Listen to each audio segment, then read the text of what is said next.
शिवसेना ठाकरे गटाचे खासदार संजय राऊत आता बोलतात, पाहूयात. सर, जागा वाटपासंदर्भात आज यादी जाहीर होणार असं सांगितलं जातं, काय नेमकं आहे? काँग्रेसनं बरेचसे उमेदवार जाहीर केले आहेत महाराष्ट्रातले. काँग्रेस हा एक राष्ट्रीय पक्ष आहे. काँग्रेसची यादी ही दिल्लीतून जाहीर होते. काल सन्माननीय शरद पवारजी आणि जयंतराव पाटील हे मातोश्रीवरती आले. त्यांनी शिवसेना पक्षप्रमुख उद्धव ठाकरे यांच्याशी चर्चा केली. ती चर्चा साधारण पुढल्या रणनीतीसंदर्भात, म्हणजे तीन पक्षांच्या एकत्र सभा किंवा प्रचार यंत्रणा ही कशा प्रकारे राबवायची, उमेदवारांच्या घोषणा एकत्रित करता येतील का, या संदर्भात चर्चा. आणि ती चर्चा अर्थातच पवारसाहेबांबरोबर नेहमी सकारात्मक चर्चा होत असते. शिवसेनेची पहिली यादी ही तयार आहे आणि मी काल आपल्याला म्हणालो होते की आज दिवसभरात ती आम्ही प्रसिद्धीला देऊ. काँग्रेस, राष्ट्रवादी काँग्रेस, शिवसेना तिन्ही पक्षांनी आपापलं जागा वाटप हे जवळजवळ पूर्ण केलं आहे. माननीय बाळासाहेब आंबेडकर म्हणजे वंचित बहुजन आघाडी ही आघाडीमध्ये आहे का, हा प्रश्न आपण कायम विचारत असता. आम्ही म्हणतो आहे. वंचित बहुजन आघाडी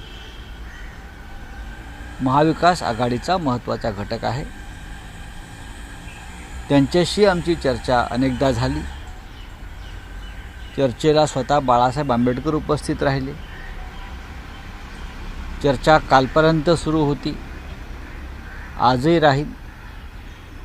महाविकास आघाडीकडून सन्माननीय बाळासाहेब आंबेडकर यांना आम्ही 1-4 जागांचा प्रस्ताव दिलेला आहे. तो कायम आहे. आता त्या संदर्भात अजून काही चर्चा सुरू आहेत आणि त्या संपलेल्या नाहीत. आणि आम्हाला खात्री आहे की या देशात आणि महाराष्ट्रात जे ईदी अमीनचं राज्य सुरू आहे, हुकुमशाही वेगळ्या पद्धतीनं ईदी अमीनचं राज्य सुरू आहे, संविधानच गिळत आहेत. म्हणजे नरसंहार होतो. ईदी अमीन हा नरभक्षक होता. हे संविधान भक्षक लोक या देशावर राज्य करतात. डॉक्टर आंबेडकरांचं संविधान गिळण्याचा प्रयत्न होतो आहे. अशा वेळेला आम्ही तिन्ही प्रमुख पक्ष महाराष्ट्रातले आणि देशात इंडिया आघाडी त्यांच्याबरोबर संविधान रक्षणासाठी बाळासाहेब आंबेडकर हे आमच्याबरोबर ठामपणे उभे राहतील याची आम्हाला खात्री आहे. नाशिकमधून छगन भुजबळ निवडणुकीच्या तयारीत आहेत. आता असे तयारी सगळेच करतात, पण त्यांना ती जागा मिळायला पाहिजे. बरं, जागा त्यांची काही अजित पवार देणार नाहीत ना. शरद पवार असते तर कदाचित मिळाली असती. पण आता दिल्लीचे जे त्यांचे गुजराती नेते आहेत, पवार भुजबळांचे नवीन, म्हणजे अजित पवार आणि भुजबळांचे गुजराती नेते दिल्लीमध्ये आहेत, ते ठरवतील जागा द्यायची की नाही. यांच्या हातात काय आहे? ना शिंदेच्या हातात आहे ना अजित पवारांच्या हातात आहे. म्हणजे महाराष्ट्रामध्ये जागा वाटपाच्या वेळेला पूर्वी मातोश्रीवरच बैठका व्हायच्या आणि मातोश्रीवरूनच निर्णय घेतले जात होते. आता शिंदेना दिल्लीत जावं लागतं. आता अजित पवारांना दिल्लीत जाऊन बसावं लागतं. आता श्रीमंत छत्रपती उदयनराजे भोसले यांना दिल्लीत जावं लागतं. पण महाविकास आघाडीत असलेले छत्रपती शाहू महाराज यांचं तिकीट, यांची उमेदवारी आम्ही सगळ्यांनी मिळून महाराष्ट्रामध्ये त्याचा निर्णय घेतला. हा एक फरक तुम्ही समजून घेतला पाहिजे. आम्हाला दिल्लीत जावं लागत नाही. आमचं जागा वाटप आम्ही महाराष्ट्रात करतो. आम्ही मातोश्रीवर चर्चा करतो किंवा आम्ही माननीय पवारसाहेबांच्या निवासस्थानी चर्चा करतो. कारण हे राज्य आमचं आहे आणि हे नेतृत्व या राज्यात आजही पवार ठाकरे यांच्याकडेच आहे, ते राहील. आम्हाला दिल्लीची गुलामी करावी लागत नाही. उद्या बाळासाहेब आंबेडकर हे पत्रकार परिषद घेऊन महाविकास आघाडीमध्ये असणार की नाही हे जाहीर करणार आहेत. आपण आता म्हणाल की ते अजूनही महाविकास आघाडीमध्ये आहेत. का वाटतं त्यांचा निर्णय, त्यांनी ज्या जागा मागितल्या आम्ही सकारात्मक आहोत. आम्हाला माननीय बाळासाहेब आंबेडकरांची विचारधारा माहिती आहे, त्यांचा स्वभाव माहिती आहे, त्यांचा संघर्ष माहिती आहे, त्यांचं संघटनात्मक कौशल्य माहिती आहे. त्याच्यामुळे बाळासाहेब आंबेडकर हे परखडपणे बोलतात, पण त्याच्यामध्ये समाजहित असतं किंवा राष्ट्राचं हित असतं असं आम्ही मानतो. आणि त्यांचा परखडपणा हाच त्यांचा स्वभाव आहे, हीच त्यांची ताकद आहे. आणि आम्ही वारंवार त्यांच्याशी संवाद साधून आहोत. अजून एक प्रश्न म्हणजे ठाणे लोकसभा मतदारसंघावरून अजूनही रस्सीखेच सुरू आहे आणि भाजप कोणत्याही परिस्थितीत तो मतदारसंघ स्वतःकडे राखण्याचा ठेवण्याचा प्रयत्न करतो आणि एकनाथ शिंदे मात्र प्रतिष्ठेच्या त्याच्यानुसार एकनाथ शिंदे यांना कोणतीही प्रतिष्ठा नाही. अजित पवार आणि एकनाथ शिंदे ह्यांना कोणतीही प्रतिष्ठा नाही. ब्रिटिश काळामध्ये किंवा मोगल काळामध्ये मांडलिक संस्थानिकांचं जे महत्त्व होतं, मांडलिक संस्थानिक, तेच महत्त्व या दोघांना महाराष्ट्रामध्ये आहे. स्वतःचे निर्णय घेण्याची कुवत आणि हिंमत आणि अधिकार या दोन्ही नेत्यांना नाही. हे मांडलिक आहेत आणि त्याच्यामुळे त्यांना छत्रपती शिवाजी महाराज हे दिल्लीत गेले, आग्र्याला, औरंगजेबाच्या दरबारात, आणि त्यांना वाटलं की माझा अपमान होतो आहे, तेव्हा त्यांनी ताडकन तिथून ते बाहेर पडले, संघर्ष केला आणि परत महाराष्ट्रात आले. पण या दोन्ही नेत्यांना वारंवार भाजपच्या नेत्यांच्या हिरवळीवर जाऊन बसावं लागतं आणि येताना पार्श्वभागावर त्या हिरवळीचं गवत घेऊन यावं लागतं, त्यांच्या पांढऱ्या कपड्यांवर. हे आपण पाहिलं असेल, कॅमेरा लावा, गवत आहे की नाही पहा दिल्लीचं, अमित शहाच्या लॉनवरचं किंवा नड्डाच्या लॉनवरचं, तिथेच बसलेले असतात हे लोक. केजरीवाल यांच्यासाठी एक रॅली काढली जाणार आहे, त्यामध्ये उद्धव ठाकरे देखील सहभागी होणार का? रामलीला मैदानावर 31 तारखेला एक महारॅली आहे. देशभरातून हुकुमशाही विरोधात लोक एकवटणार आहेत. ज्या पद्धतीनं झारखंडचे विद्यमान मुख्यमंत्री हेमंत सोरेन आणि दिल्लीचे मुख्यमंत्री केजरीवाल यांना अटक करण्यात आली, ते पाहता या देशावरती हुकुमशाहीचंच राज्य सुरू आहे. बनावट खटले, खोटे पुरावे हे स्पष्ट दिसत आहे आणि त्या विरोधामध्ये आम्ही सगळे एकवटणार आहोत. आणि महाराष्ट्रातून श्री उद्धवजी ठाकरे शिवसेना पक्षप्रमुख आणि शरद पवार हे नक्कीच त्या मेळाव्याला उपस्थित राहतील. जो है दिल्ली हाईकमांड से बात कर रहे हैं और इसीलिए कल कांग्रेस के लीडर्स जो है वो मातोश्री पे मौजूद नहीं थे. नहीं, ऐसी बात नहीं है. मातोश्री पे पवार साहब पहली बार नहीं आए हैं ना.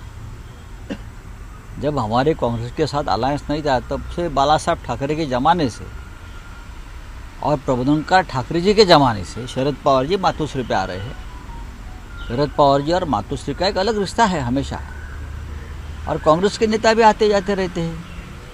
कल की कोई बड़ी राजनीतिक बैठक नहीं थी क्या मातोश्री में आने के लिए हमको किसी की परमिशन तो नहीं लगती ना, कि आज पवार साहब आ रहे हैं या आज राहुल गांधी जी आ रहे हैं तो क्या किसको पूछना चाहिए? नहीं, मातोश्री के दरवाजे सबके लिए खुले, आप भी आइए. तो ये कोई बात नहीं है. तो क्या हो गया? सीट शेयरिंग के ऊपर डिस्कशन. कल सीट शेयरिंग के ऊपर कोई चर्चा नहीं थी. सीट शेयरिंग के ऊपर हमारी चर्चा पहले ही खत्म हो गई. कांग्रेस के लीडर्स नाराज हैं. क्यों? हमें तो कोई किसी ने बताना है. आपको बताया तो मुझे बताइए, किसने फ़ोन करके बताया? कल कोई सीट शेयरिंग की बात नहीं है. हमारे हिसाब से सीट शेयरिंग की चर्चा खत्म हो गई.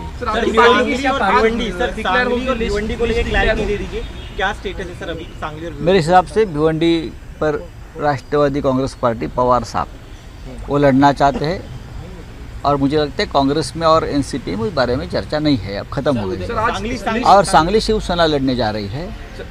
शिवसेना की आज लिस्ट डिक्लेयर होने वाली है, और प्रकाश अंबेडकर के बारे में क्या स्टैंड है, क्या कहना है? देखिए, प्रकाश अंबेडकर आज भी महाविकास आघाड़ी के हमारे सदस्य हैं. हमने हमेशा बाला साहब अम्बेडकर यानी प्रकाश जी को रिस्पेक्ट दिया है, उनकी पार्टी का आदर किया है, उनके भावनाओं का आदर किया है, देश में जिस तरह से ईदी अमीन का राज चल रहा है, तानाशाही, हिटलर ने ईदी अमीन खा लेते हैं, सब नरभक्षक आदमी को भी खा लेते हैं, ये संविधान खा रहे हैं। तो प्रकाश आंबेडकर जी ईदी अमीन के साथ कैसे रहेंगे? प्रकाश आंबेडकर तो संविधान बचाने वाली जो शक्ति है उनके साथ रहेंगे, हमें मालूम है।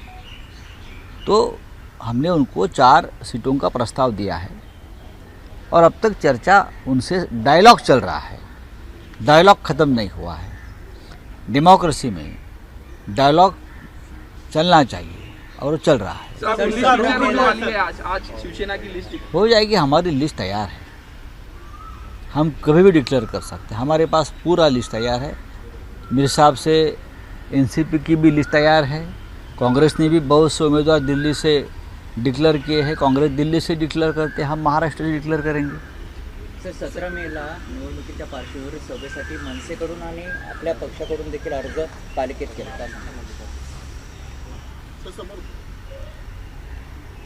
मनसेने जर शिवाजी पार्कविषयी म्हणते करू त्यांना, या देशात लोकशाही आहे, आम्ही असं म्हणत नाही की आम्ही मोदींच्या मार्गाने जाऊ, या देशात लोकशाही आहे, कोणी सभा घेऊ शकतो ना। आता पाहूया, आम्ही या महाराष्ट्रात 48 जागा लढतोय महाविकास आघाडी।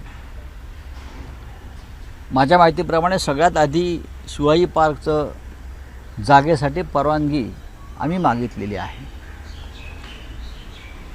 शिवाजी पार्कची एक परंपरा आहे राजकीय सभांसाठी, त्याच्यामुळे जर कोणी सभा मागत असेल तर त्यांना मिळायला पाहिजे। सर 2 चीज़ें, एक वीवीए को लेकर आपने कहा डायलॉग उनसे चल रहा है कि आप लोग की सीट बंटवारे का फॉर्मूला तय हुआ, क्योंकि आपने कहा बातचीत खत्म हो गई और वीवीए चाहती है थोड़ा और ज़्यादा सीटें दें, क्या आप लोग ओपन है ज़्यादा सीटें देने के लिए?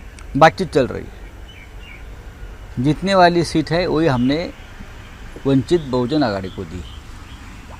हम चाहते हैं, हम 48 सीट पर लड़ रहे हैं और 48 सीट हमको जीतना है, इंक्लूडिंग वंचित बहुजन आघाड़ी।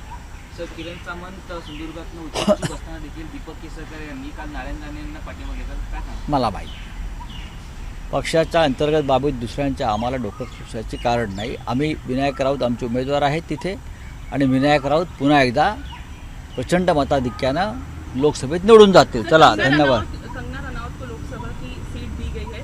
पहले जब उनका ऑफिस तोड़ा गया था मुंबई में, काफी टसल दिखा था एनडीए और कंगना रनौत के बीच में, आज उनको लोकसभा की सीट मिल रही है, कैसे देखते हैं? देखिए, कंगना जी का ऑफिस हमने नहीं तोड़ा था, कंगना जी का ऑफिस बीएमसी ने तोड़ा था, कुछ इलीगल गैरकानूनी काम वहाँ हो गया था इसलिए तोड़ा था। उखाड़ फेंक देंगे ऐसे शब्द?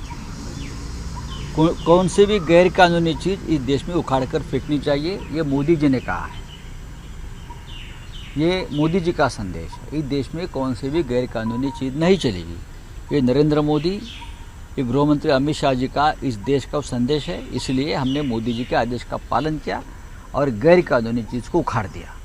अब उखाड़ कर कोई बाहर जाकर कोई काम करता है तो करने दो उनके स्टेट में, लेकिन अगर मुंबई को कोई पीओके बोलेगा, पाक व्याप्त कश्मीर बोलेगा, तो क्या मोदी जी को ये मान्य है?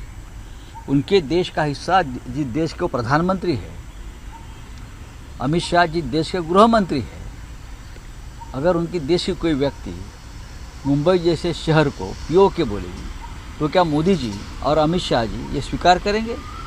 मुझे लगता है नहीं स्वीकार करेंगे। जो मोदी जी पीओके भारत में लाना चाहते हैं, वो मोदी जी मुंबई को पीओके अगर कोई बोलता है तो कैसे मंजूर करेंगे? तो हमने मोदी जी के विचारों का और उनके आदेश का पालन किया है। अगर किसी को आपत्ति है तो मोदी जी के जाकर पूछिए। उनको ही सीट मिल गई है। कंगना रनौत यांना मंडीतून सीट मिळालेली आहे। मुंबईमध्ये खूप मोठा संघर्ष बघायला मिळाला। अजिबात संघर्ष नाही, आमच्याशी कोण काय संघर्ष करणार? अजिबात संघर्ष नाही। कसला संघर्ष असतो? लोकशाही माध्यमातून भारतीय जनता पक्षाने इतक्या भ्रष्ट, इतक्या भयंकर लोकांना तिकीटं दिलेली आहेत। त्यामध्ये कंगना राणावत त्या अभिनेत्री आहेत, पद्मश्री आहेत, भाजपच्या प्रिय आहेत। हां, त्याच्यामुळे आम्ही कशाकरता आक्षेप घ्यायचा? कंगना राणावत आणि आमचा काही संघर्ष नाही, व्यक्तिगत संघर्ष असण्याचं कारणच नाही। तुम्ही जे म्हणताय की त्यांच्यावरती काहीतरी कारवाईचं नाही, ती कारवाई मुंबई महानगरपालिकेने केली। मुंबई महानगरपालिका एक स्वायत्त स्वराज्य संस्था आहे। बेकायदेशीर कामं जर केली असतील या देशात कोणीही, तर त्यांना उखडून फेकलं पाहिजे असं प्रधानमंत्री मोदी आणि या देशाचे गृहमंत्री जे भाजपचे आहेत हा त्यांचा संदेश आहे. मोदी आणि शहांच्या आदेशानं त्यांच्यावर कारवाई झाली आहे, महापालिकेने केली आहे. आम्ही त्यांना त्यांच्या विचारांचं पालन करतो. त्याच्यावरती हा प्रश्न विचारण्याचं कारण काय आहे? सर, उदयनराजे भोसले यांचं उमेदवारी अजून देखील जाहीर झाली नाही, मात्र त्याआधीच कमळाचं चिन्ह असलेलं पोस्टर वाढलं. मला माहीत नाही. उदयनराजे आमच्यासाठी प्रिय आहेत, आदर्श आहेत, रिस्पेक्टेबल आहेत. आम्हाला जेव्हा तिकीट श्रीमंत छत्रपती शाहू महाराजांना द्यायचं होतं तेव्हा आम्ही एका मिनिटात त्यांची उमेदवारी जाहीर केली सगळ्यांनी मिळून. आमचे निर्णय महाराष्ट्रात घेतो. आम्हाला दिल्लीत जाऊन कुणाच्या लॉनवर बसावं लागत नाही 4-4 दिवस. तर सडकून टीका केली आहे संजय राऊत यांनी भाजप नेत्यांवर. एबीपी माझा, उघडा डोळे बघा नीट.